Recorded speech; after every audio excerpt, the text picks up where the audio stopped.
राज्याचा अर्थसंकल्प आज मांडला जातोय. आपल्यासोबत सुधीरभाऊ मुनगंटीवार आहेत, ते सुद्धा वित्तमंत्री राहिलेले आहेत. सर, तुमचं स्वागत आहे TV9 मध्ये. आजचा दिवस किती महत्त्वाचा आहे? दादा नाही आहेत, एकीकडे त्यांची आठवण, दुसरीकडे त्यांनी ज्या पद्धतीनं अर्थसंकल्प मांडलाय, अगदी त्याच धर्तीवरती हा अर्थसंकल्प मांडला जाणार आहे का? नेमकं कसा असेल, काय तुमची भावना आहे? आज निश्चितपणे स्वर्गीय अजितदादाचं स्मरण केलंच पाहिजे. मागच्या वर्षी अर्थतज्ञ, अभ्यासक जरी महाराष्ट्राच्या आर्थिक स्थितीबद्दल प्रश्न निर्माण करत होते तरी सुद्धा 7.9% आमचा विकासाचा वेग आहे. आमचा GSDP, gross state domestic product 51 लक्ष कोटी गेलं, म्हणजे $0.58 ट्रिलियन इकॉनॉमी ही माननीय अजितदादा अर्थमंत्री असताना माननीय मुख्यमंत्री देवेंद्रजींच्या नेतृत्वात आणि माननीय एकनाथ शिंदेजींच्या सहकार्याने आपण अशा अडचणीच्या आणि अतिशय महसुली खर्च वाढल्यानंतर सुद्धा ज्या पद्धतीने या इकॉनॉमीचा ग्रोथ आम्ही बघतोय, तर स्वर्गीय दादांची आठवण नक्कीच येणार आहे. आज हा दिवस तर महत्त्वाचा आहे. राज्याच्या आर्थिक, सामाजिक आणि अन्न, वस्त्र, निवारा, शिक्षण, रोजगार, आरोग्य या मूलभूत गरजा याचं प्रतिबिंब हे आम्ही या अर्थसंकल्पात बघत असतो. आणि मला विश्वास आहे की माननीय देवेंद्रजी हे महाराष्ट्राच्या त्या नेत्यांपैकी आहे की ज्यांना आर्थिक, सामाजिक, आध्यात्मिक व या महाराष्ट्राच्या प्रगतीचा अतिशय सूक्ष्म अभ्यास आहे. माननीय देवेंद्रजी अतिशय संतुलित हा अर्थसंकल्प देतील आणि पुढचा आमचा विकास दर हा 7.9%च्याही पुढे जाईल. या दृष्टीने हा अर्थसंकल्प असेल असा माझा विश्वास आहे. भविष्यामध्ये जी महसुली गुंतवणूक आहे आणि जो कर्जाचा बोजा महाराष्ट्र सरकारवर आहे, यातून हा अर्थसंकल्प मांडला जातोय, त्यामुळे किती महत्त्वाचा असणार आहे आणि शेतकऱ्यांच्या, गोरगरिबांच्या, कष्टकऱ्यांच्या पदरी काय पडेल, सर्वसामान्यांच्या पदरी काय पडेल, हा सगळ्यात महत्त्वाचा प्रश्न आहे जो आज सध्या उपस्थित केला जातोय. नाही, शेवटी सरकारमध्ये आपण 4 भाग करत असतो. 4 भागापैकी मग सोशल वेलफेअर, कल्याणकारी जबाबदारी आमची आहेच. आमचं कॅपिटल इन्व्हेस्टमेंट, कृषी क्षेत्र आणि रोजगार. मला वाटतं की महाराष्ट्राच्या आजच्या अर्थसंकल्पामध्ये या 4ही सेक्टरचा विचार केला जाईल. कारण समतोल विकास महत्त्वाचा आहे. भयमुक्त महाराष्ट्र, भूकमुक्त महाराष्ट्र आणि विषमतामुक्त महाराष्ट्र, रोजगारयुक्त महाराष्ट्र, नक्षलमुक्त महाराष्ट्र, समतायुक्त महाराष्ट्र, अशा अनेक गोष्टी आम्हाला या अर्थसंकल्पातून साध्य करायच्या असतात. आणि माननीय देवेंद्रजीच्या नेतृत्वामध्ये या दृष्टीने निश्चितपणे कार्य होईल. गरिबांसाठी असेल, शेतकऱ्यांसाठी असेल, तरुण तरुणींसाठी असेल, विद्यार्थ्यांसाठी असेल, ज्येष्ठांसाठी असेल, या ठिकाणच्या उद्योग क्षेत्रातील लोकांसाठी असेल, व्यापारी, व्यापार व्यावसायिकांसाठी असेल, अनेक गोष्टी या अर्थसंकल्पामध्ये असतील. नक्कीच आपण पाहतोय की एकीकडे अर्थसंकल्प मांडला जातोय, सर्वांगीण विकास व्हावा यासाठी सरकारचं नेहमी पाऊल असतं, पण त्याचा जो रेशो असतो, अचिव्हमेंट रेशो असतो, तो पूर्ण करता येत नाही अशी पण तक्रार मग केली जाते. यातून मार्ग सुवर्ण मध्य कसा काढू शकते सरकार? नाही, शेवटी आपल्याला माहिती आहे की विकास हा कधीच न थांबणारी प्रक्रिया आहे. सारा विकास झाला तर मग निवडणुका होतील का? कशाला पाहिजे प्रशासन, कशाला पाहिजे मंत्रालय? शेवटी विकास ही प्रोसेस आहे. आज एक गोष्ट केली तर उद्या दुसरी करावी लागते, दुसरी केली की तिसरी करावी लागते. जर ही न संपणारी प्रक्रिया आहे तर मला असं वाटतं की दरवर्षी आम्हाला नवीन नवीन गोष्टी या साध्य करायच्या असतात. आपण सांगितलं की गरिबांच्या बाबतीत आज तुम्हाला माहिती आहे की एक काळ असा होता की शौचालय नव्हते, शौचालय झालं. एक काळ असा होता चुली फुंकाव्या लागायच्या, मग गॅस योजना आली. एक काळ असा होता की कुडाच्या भिंतीमध्ये घरं असायची. आता आपण घरकुल योजना, पंतप्रधान आवास योजनेच्या माध्यमातून साधारणतः महाराष्ट्रामध्ये आपण एक मोठं टार्गेट हे साध्य केलं आहे. तर मला वाटतं की आपण मोफत धान्य देतो, आयुष्यमान भारत योजना, जीवनदायी योजना, मुद्रा योजना, स्टार्टअप योजना, स्टँडअप योजना, अशा इतक्या योजना आपण करतोय की गरिबांचं जीवन हे आनंदी व्हावं.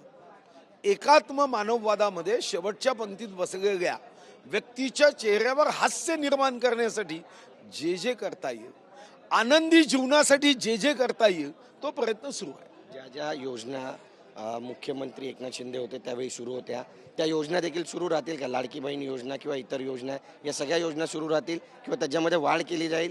कारण लाडक्या बहिणींची पण मागणी आहे की त्यांना जो प्रॉमिस करण्यात आलं होतं हप्ता वाढून देण्याचं, ते अजूनपर्यंत पूर्ण झालं नाही. माझ्या माहितीप्रमाणे लाडकी बहीण योजना तर कोणीही बंद करू शकणार नाही, आणि जो बंद करेल तो सत्तेमध्ये टिकूही शकणार नाही. इतक्या लाडक्या बहिणीची हाय कशी घेता येईल? तुम्ही योजना सुरू केली, आता ही तुमची जबाबदारी आहे की त्या संदर्भामध्ये आपलं उत्पन्न वाढवणं. आपण लाडक्या बहिणींना ही मदत करण्याचा एक भाऊ म्हणून, आता भावाची भूमिका तर बहिणीच्या चेहऱ्यावर सदैव आनंद ठेवण्याची आहे. वेळ पडली तर आपल्या पोटाला चिमटा घ्या, पण 2.5 कोटी बहिणीच्या चेहऱ्यावर आता दुःख येता कामा नये, ही जबाबदारी आमची आहे. नक्कीच. सुधीर भाऊ, तुम्ही काल मॅचचे तिकीट शोधत होता, अशी माहिती आहे. तुम्हाला मॅच पाहायची होती पण ती पाहू शकला नाहीत तुम्ही. काय नेमकं कुठं काय पाणी मुरतंय असं तुम्हाला दिसतंय चित्र? कारण काल विधान भवनात सुद्धा, सभागृहात सुद्धा हा मुद्दा उपस्थित करण्यात आला. अर्जुन खोतकर यांनी हा मुद्दा मांडला की पोलीस अधिकाऱ्यांकडे तिकीट्स असतात, 2-2 हजार पासेस त्यांना दिले जातात, पण विधानसभा सदस्यांकडे नसतात. त्यांना पण मॅच पाहायची असते, त्यांनाही त्याचा आस्वाद लुटायचा असतो, पण ते घेता येत नाही. काय कारण वाटतं तुम्हाला? नाही, मी कधीच मॅच बघत नाही, आणि माझा काही क्रिकेटबद्दल माझी आवड नाही. माझी आवड कबड्डी आहे, बुद्धिबळ आहे, या खेळांसोबत आहे, आणि मी मॅच बघायला जातही नाही. म्हणजे मला वाटतं की आयुष्यात फक्त मी एकदा माझ्या कुटुंबाचा आग्रह होता म्हणून मी मॅच बघायला गेलो, पण माझं कुटुंब मॅच बघत होतं आणि मी मात्र विचार करत दुसऱ्या बाबतीत, राज्याच्या इतर मुद्द्यांच्या बाबतीत नोंद करत बसलो. त्यामुळे क्रिकेट हा काही माझ्या आवडीचा खेळ नाही. पण काल विधानसभेत काही आमदारांनी मग चिठ्ठी दिली. माझ्या बाजूला सन्माननीय मंत्री आशिष शेलारजी बसले होते. त्यांनी चिठ्ठी दिली की तुम्ही आशिष शेलार साहेब यांना आग्रह करा की या संदर्भात पासेस दिले पाहिजे. आणि मग याची माहिती होती की स्वर्गीय बॅरिस्टर वानखेडे स्टेडियम यांनी जी जागा सरकारने दिली त्याचे ब्रीच ऑफ कंडिशन केले आहे. ती जागा सरकार ताब्यात, स्टेडियम ताब्यात घेऊ शकते, आणि कधीतरी तेव्हा स्वर्गीय रमेश कानडे हे शिक्षण व क्रीडा सचिव असताना या संदर्भातले आमदारांना पासेस देण्याची पद्धत होती, आणि मग आमदारांना बोलवल्या जायचं, 2-2 पास दिले जायचे.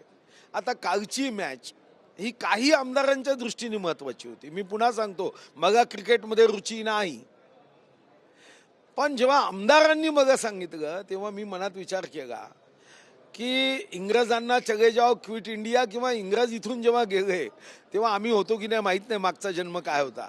पण आत्ता इंग्रजांचा पराभव पाहताना, इंग्लंडचा पराभव पाहताना आमदार जर साक्षीदार झाले असते तर मी अशी मागणी केली की त्यांची फाईल आत्ताही पेंडिंग आहे, तुम्ही त्यांना पासेस देण्यासाठी भाग पाडा.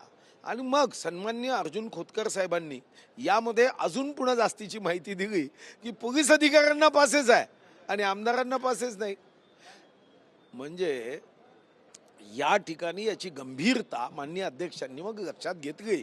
मला वाटतं की यामध्ये पुढे सुधारणा होईल. बरं, रोहित दादा वारंवार मुद्दा उपस्थित करतायत, अजितदादांचा घातपात झाला आहे, आणि त्या संदर्भात पार्थ पवार सुद्धा आता नरेंद्र मोदींची भेट घेणार आहे. आज सुनेत्राताईंची भेट घेतली रोहित पवार यांनी, उपमुख्यमंत्री एकनाथ शिंदेंची भेट घेतली, सखोल चौकशीची मागणी करतात. मग सरकार चौकशी करत नाही असा अर्थ होतो का?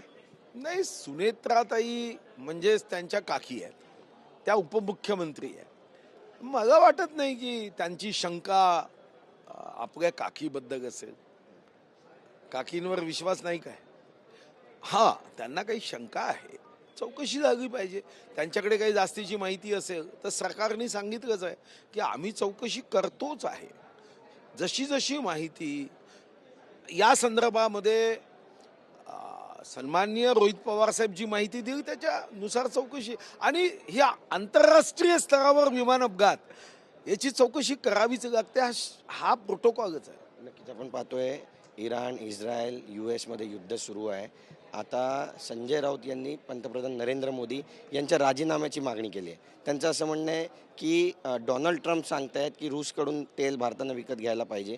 हे पंतप्रधान मोदी ऐकतात. हा भारतीयांचा अपमान आहे. त्यामुळे त्यांनी त्वरित राजीनामा द्यावा. ठीक आहे. शेवटी या देशातल्या 28 कोटी मतदारांनी मान्य मोदीजींना पंतप्रधान केलं आहे. यांना राजीनामा मागायला खरं तर काय जातं? यांनी ठरवायचं आहे का? यांनी मतदान केलं का माननीय मोदी साहेबांना? यांच्या पक्षांनी पाठिंबा दिला का माननीय मोदी साहेबांना? ज्यांचा पाठिंबा आहे, ज्यांनी माननीय मोदीजींना देशाचा प्रधानमंत्री म्हणून स्वीकारलं आहे, त्यांना माननीय मोदीजींची देश चालवण्याच्या संदर्भातली भूमिका मान्य आहे. तुम्हाला मान्य की अमान्य, तुम्हाला कोण विचारतं? धन्यवाद भाऊ आमच्याशी बातचीत केल्याबद्दल. कॅमेरा पर्सन योगेश गुरवचा, गिरीश गायकवाड, TV9 मराठी, मुंबई.